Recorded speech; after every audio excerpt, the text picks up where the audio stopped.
Naniniwala ang mga tagahanga ni Barbie Forteza na, sino showbiz, lang ni David Licauco ang kanyang mga sagot na may kinalaman sa kanilang idolo.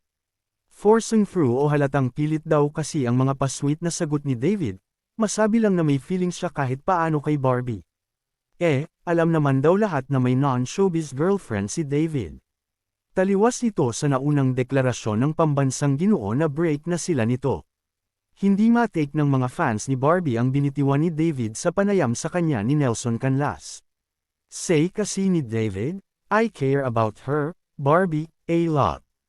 Hindi raw honest ang dating yun. The only thing na sinang-ayunan ng mga fans ni Barbie ay nang sabihin ni David na Barbie fan ang kanyang ina. In fact, gustong-gusto nga raw mamit nito si Barbie in person. Dala na rin ng sobrang kabisihan ni Barbie kung kaya't hindi ma-schedule ni David ang kanilang meetup.